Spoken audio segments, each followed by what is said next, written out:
Good afternoon, family. Once again, it's your DC dude. If you are already a subscriber to this channel, family, I welcome you back. If you are new to this channel, I recommend that you hit the subscribe button below and the notification bell so you can stay in the know about where we're going to go.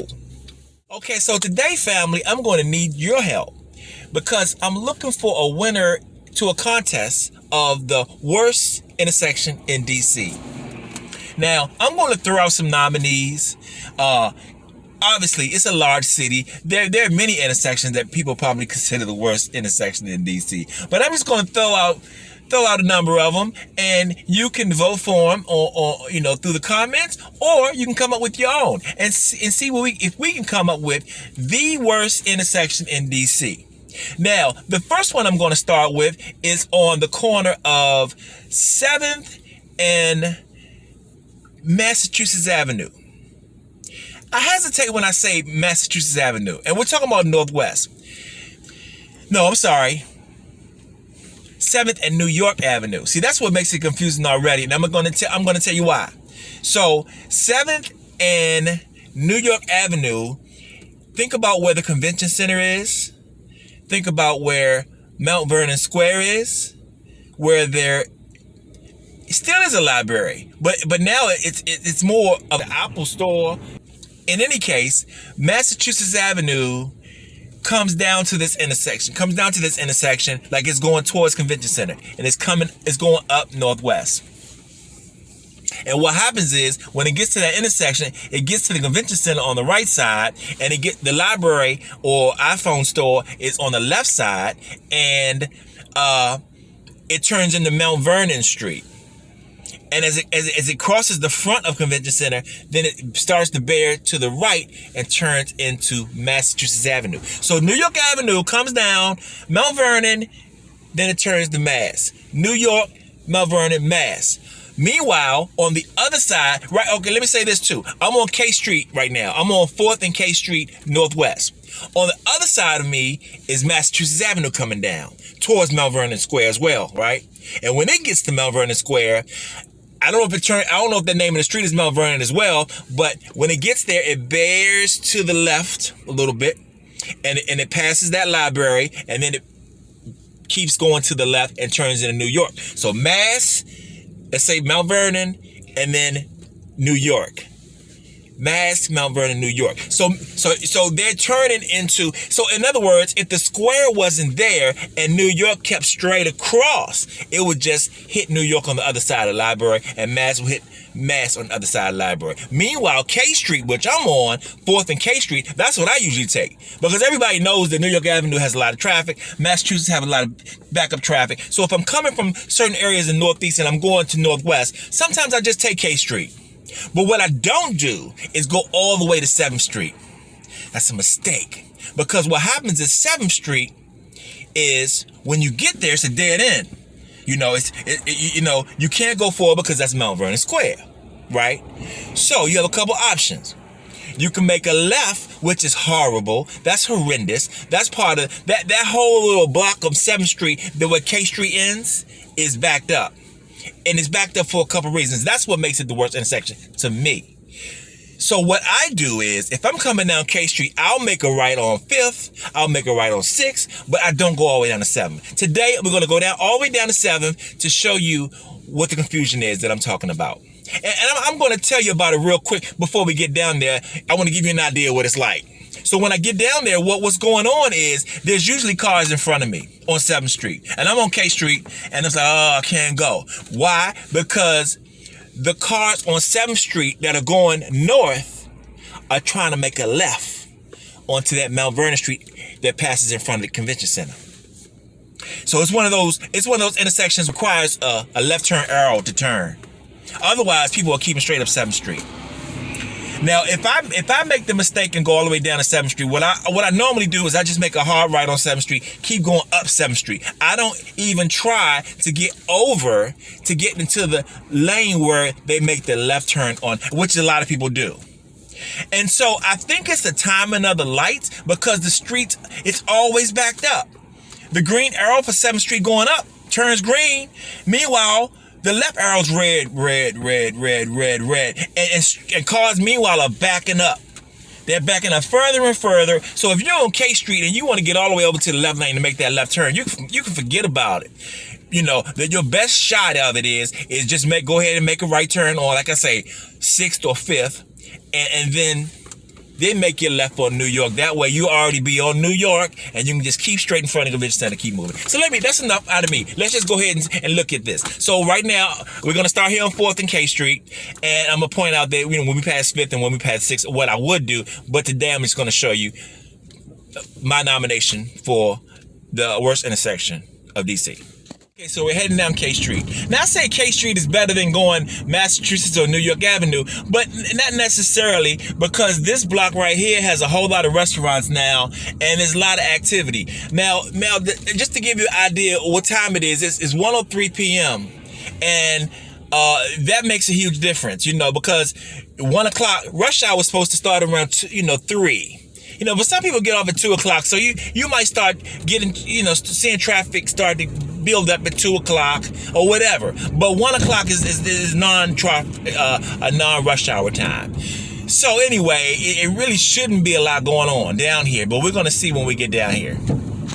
Okay, so it's been to be honest, it's been a light traffic day all day. The moment I'm trying to do this video, it's all of a sudden it's light traffic.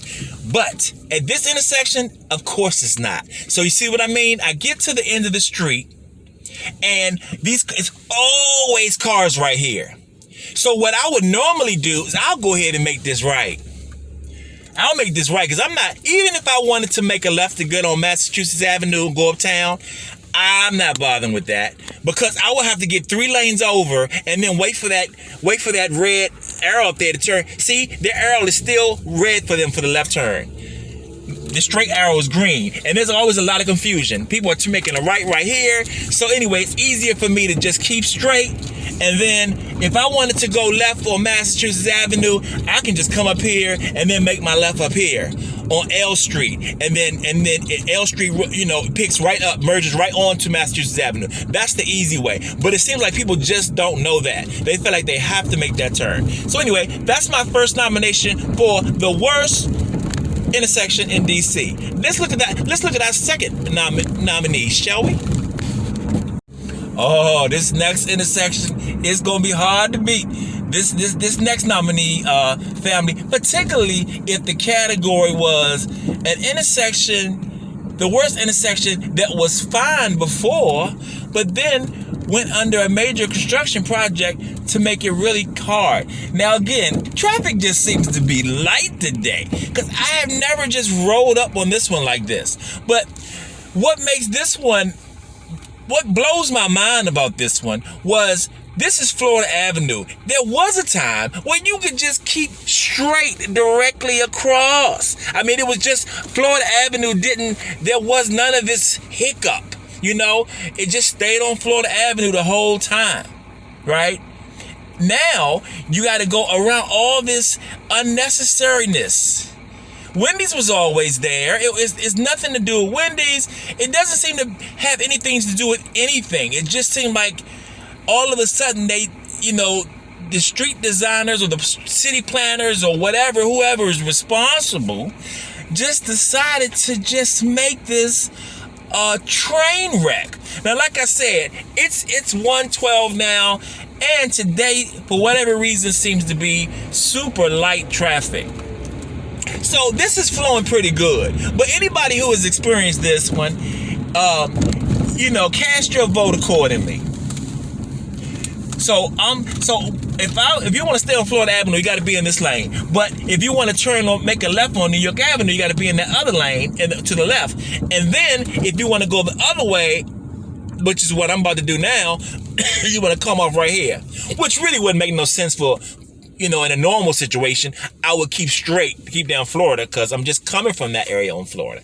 But anyway, I'm saying that to say that it's super complicated, and I think it has to do with all the development over in this area.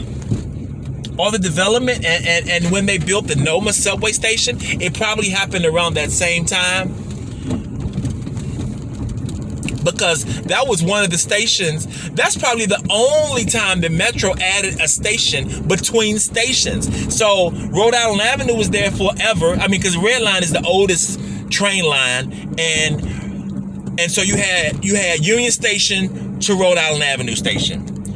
But then much later they added Noma Station between Rhode Island and Union Station, which, like I say, have been there forever. So anyway, I don't know if that whole Noma development had anything to do with them changing the intersection.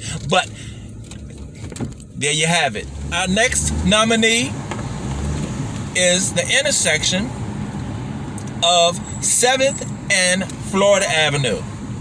Now, I say that hesitantly because this is Florida.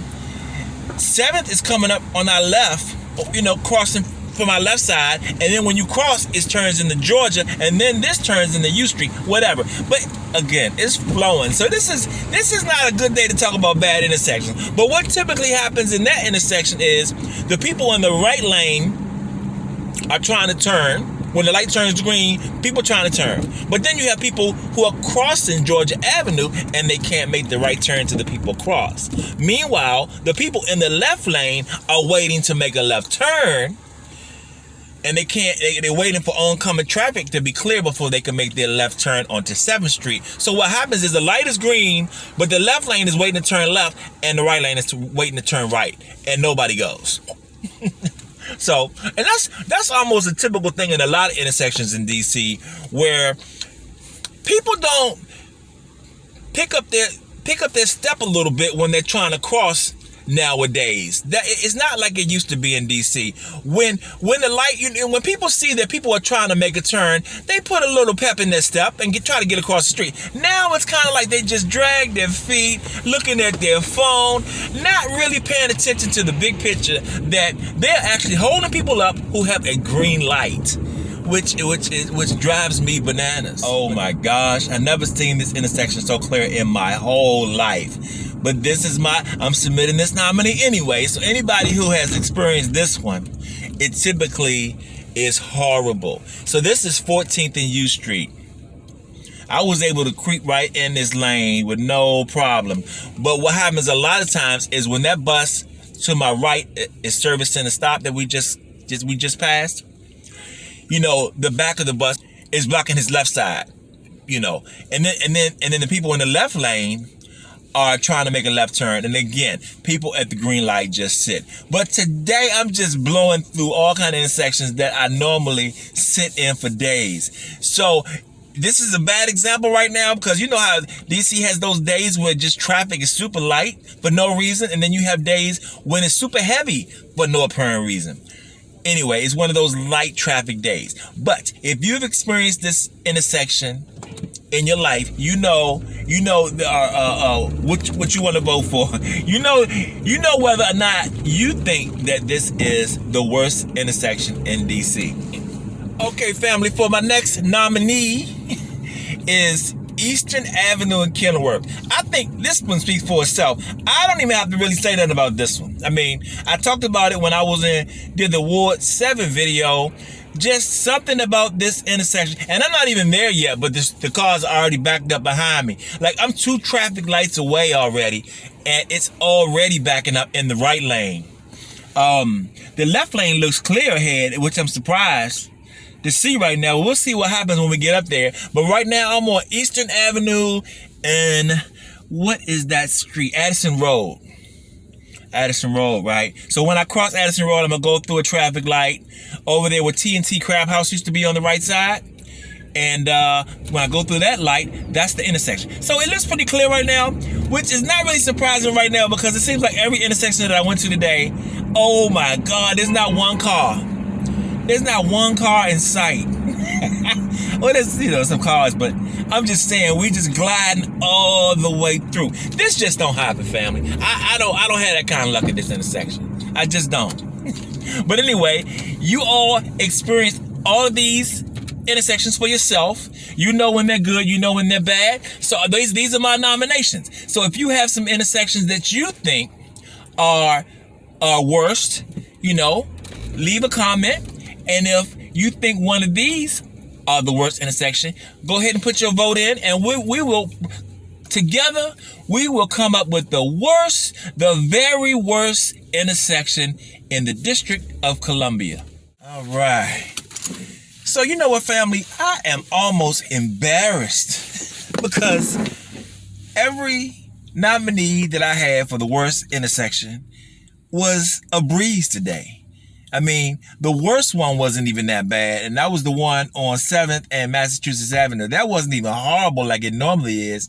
So it might appear that these aren't the worst, but like I said, if you've experienced any of these intersections, you know better than not. You know whether it is or not.